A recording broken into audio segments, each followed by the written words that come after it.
오늘 아침 우리에게 주신 하나님의 말씀입니다. 이사야 60장 1절부터 3절입니다. 일어나라, 빛을 발하라. 이는 내 빛이 이르렀고 여호와의 영광이 내 위에 임하였음이니라. 보라, 어둠이 땅을 덮을 것이며 캄캄함이 만민을 가리려니와 오직 여호와께서 내 위에 임하실 것이며 그의 영광이 내 위에 나타나리니 나라들은 내 빛으로 왕들은 비치는 내 광명으로 나아오리라. 오늘 아침 우리에게 주신 하나님의 말씀입니다. 성도 여러분, 지난 밤새 평안하셨습니까? 오늘 하루도 새벽을 깨워주신 하나님께 감사하면서 하루를 주님과 동행하시는 축복의 날 되시기를 축원합니다. 오늘 60장 말씀을 읽었는데 여기 60장부터 이사야의 마지막 장인 66장까지 7장은 하나님의 최종적인 구원의 역사를 펼쳐주시는 그런 장면의 말씀들입니다. 그래서 시온의 빛과 영광이 도래할 것, 궁극적인 구원의 시대가 도래해서 하나님께서 영광을 받으실 것, 이런 내용의 말씀들이 이어지고 있습니다. 이런 것은 완전한 메시아의 나라, 하나님의 나라, 그래서 하나님의 왕국이 이 땅에 도래하게 될 것에 대한 예언의 말씀들이라고 볼 수 있겠습니다. 그것은 이스라엘이 이제 포로에서 해방될 것에 대한 예언의 말씀이고, 동시에 종말론적으로 하나님께서 통치하시는 나라가 우리에게 오게 될 것이라는 것을 예언하는 내용의 말씀입니다. 오늘 60장 1절부터 3절 말씀을 읽었는데 여러분이 읽으면서 보셨겠지만 매우 익숙한 말씀입니다. 그만큼 아주 유명한 말씀입니다. 우리가 종종 이 말씀을 본문으로 해서 설교를 듣는 경우가 많으실 거예요. 우리 그리스도인들의 사명이 무엇이냐 할 때 이 말씀이 답을 주시지요. 일어나 빛을 발하라. 그래서 빛을 발하는 교회에 대한 설교할 때, 그리스도인에 대해서 설교할 때 이 본문을 많이 쓰고 있습니다. 여러분, 빛이라는 것, 소금이라는 것, 이것은 모두 이 하나님의 말씀, 일어나 빛을 발하라 하는 말씀으로 이제 다 귀결이 될 수 있습니다. 에베소서 5장 8절에서 사도 바울은 종말의 때를 사는 성도들에게 부탁을 했어요. 너희가 빛의 자녀로 살아달라. 그렇게 부탁을 했습니다. 그렇게 하나님의 백성이 되면 일어나서 빛을 발하는 삶, 사도 바울의 표현대로라면 빛의 자녀로서의 삶을 살도록 명령을 받고 있습니다. 그렇다면 어떻게 빛의 자녀로 일어나서 빛을 발하며 살아갈 수 있겠습니까? 첫 번째, 죄악에 물들지 않아야겠지요. 아리스토텔레스가 우리 인간은 사회적 동물이라고 정의했습니다. 그만큼 우리 인간은 사회에 머물러 사회적 질서 속에 살아야 하기 때문에 당연히 사회와 환경의 영향을 크게 받습니다. 쉽게 받습니다. 우리 인간이 이 땅에서 살면서 사회의 영향을 받지 않고 살 수는 없습니다. 그렇게 영향을 받지 않고 산다는 것은 고립된 인간 외에는 없습니다. 그런데 이 사회에 영향을 받는다면 참 좋은 영향, 선한 영향, 유익이 되는 영향, 이런 것들을 많이 받으면서 살면 좋겠는데 당연히 그런 영향도 받겠지만 특히 죄의 영향을 크게 받습니다. 왜냐하면 우리가 살아가는 세상이, 이 사회가 죄악된 세상, 죄악된 사회에 가깝기 때문에 그렇습니다. 하지만 우리는 이런 세상 속에서 죄는 멀리하고 정결한 삶을 살도록 우리가 하나님으로부터 요구를 받고 있습니다. 여러분, 교회가 왜 힘이 없을까요? 여러분, 그리스도인이 왜 힘이 없을까요?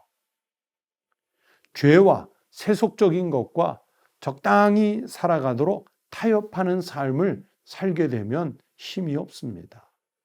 우리가 무엇인가 잘못한 것이 있으면 우리가 무슨 죄를 지은 것이 있으면 사람들 앞에 고개를 들고 당당하게 나설 수가 없지요.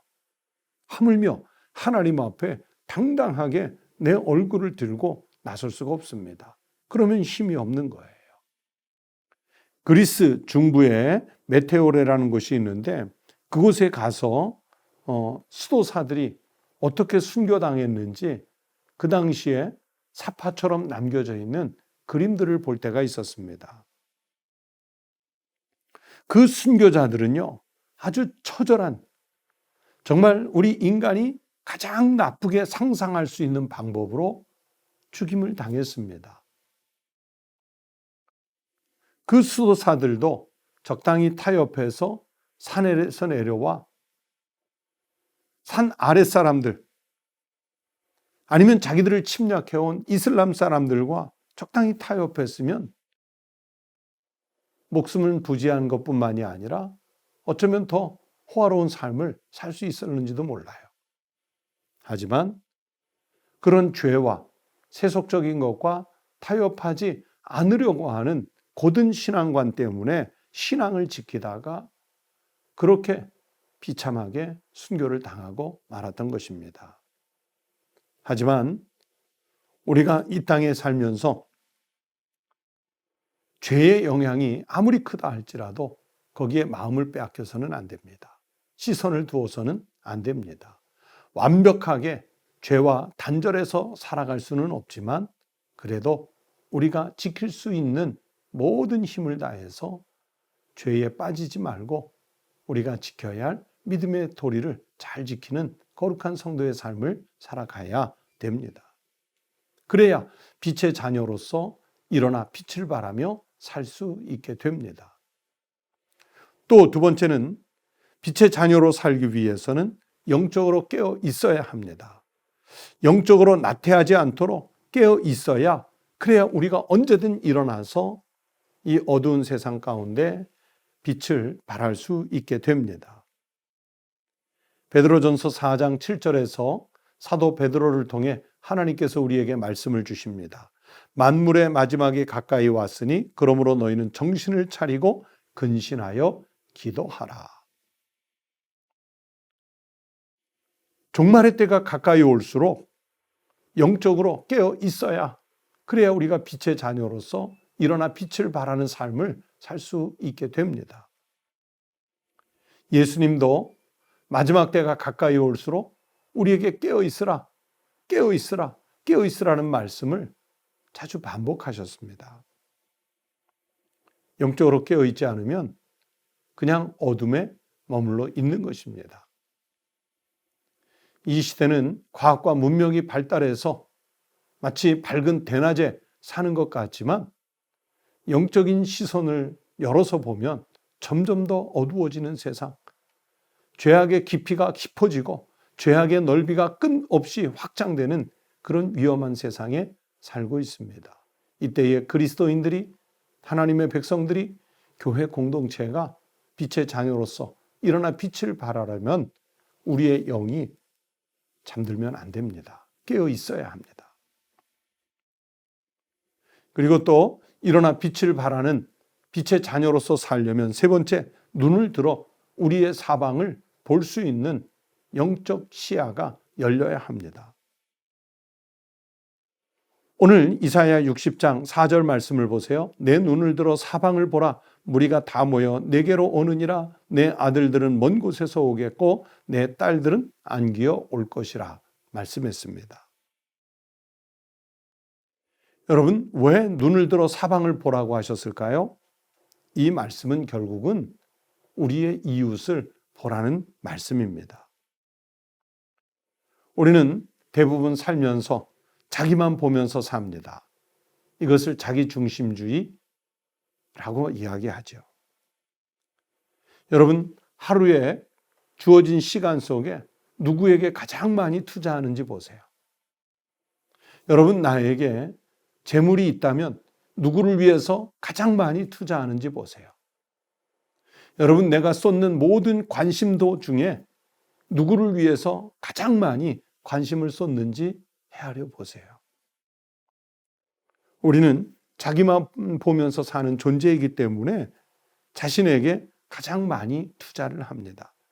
이웃의 불행, 이웃의 고난을 외면할 때가 많지요. 그런데 오늘 성경은 내 눈을 들어 사방을 보라 말씀했습니다.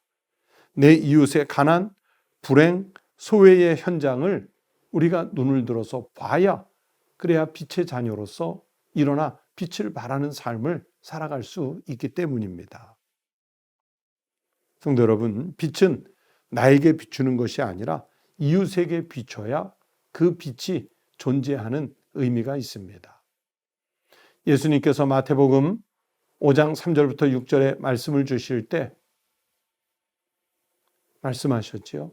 우리가 세상의 빛이라고 그러셨어요. 우리가 세상의 소금이라고 그러셨어요. 그래서 우리가 나의 빛, 나의 소금 되는 것이 아니라 세상에 나가서 빛이 되고 세상의 소금이 될 때 우리는 하나님께서 요구하시는 대로 빛의 자녀로서 살아갈 수 있게 되는 것입니다. 성도 여러분, 우리가 사는 이 세상이 아무리 어둠이 깊어져 온다 할지라도 넓어져 온다 할지라도 우리가 거기에 동화돼서 어둠의 사람으로 사는 것이 아니라 오늘 성경에서 주시는 말씀대로 일어나 빛의 자녀로서 빛을 발하며 살아가시기를 바랍니다. 오늘 하루 사실 때 우리 가정 속에, 우리 직장 속에, 우리 이웃들 속에 어두운 구석이 있는데 그곳에 우리가 찾아가면 빛이 일어나고 그리고 하나님의 영광이 나타날 수 있는 축복의 삶을 살아가실 수 있게 되기를 주의 이름으로 축원합니다. 기도하겠습니다. 하나님 아버지 감사합니다. 주님께서 우리를 하나님의 백성으로 부르셔서 일어나 빛을 발하라 하시는 말씀대로 빛의 자녀로서 살아갈 수 있는 은혜를 주셔서 감사합니다. 빛의 자녀답게 우리 주변에 하나님 죄악된 것이 있으면 정말 용기를 내서 과감히 버릴 수 있게 하여 주시옵시고 또 하나님께서 우리에게 기대하시는 대로 이웃을 돌아보며 어두운 구석에 빛을 발산하여 그 어둠을 물리치고 하나님의 영광으로 가득 채워가는 거룩한 사명을 살아갈 수 있게 하여 주시옵소서. 하나님 그렇게 살 수 있도록 먼저 우리를 하나님께서 영혼을 깨워 주시옵시고 그리고 이 죄악된 세상에서 마지막 때를 살아가며 근신하며 정신을 바짝 차려 하나님의 백성으로서 어떻게 살아야 하는지를 늘 스스로 묻고 말씀의 길을 잘 따라갈 수 있는 하나님의 자녀요 백성이 되게 해 주시옵소서. 오늘 아침 하나님 앞에 나와 기도하는 우리 성도들의 기도를 들어 주시옵소서. 가정을 위해 기도하고 일터를 위해 기도하고 지금 어려움에 놓여 있는 우리 시대와 사회를 위해서 기도할 때 세계 인류를 위해서 기도할 때 주님께서 우리의 기도 단 하나도 땅에 버려지지 않고 주님께서 들으시고 연락하여 주셔서 가장 선하고 좋은 곳으로 응답해 주시는 축복이 있게 하여 주시옵소서. 오늘 하루의 삶도 주님께서 친히 우리를 통치해 주시고 동행하여 주시옵소서. 거룩하신 우리 주님 예수님의 이름으로 기도드리옵나이다. 아멘.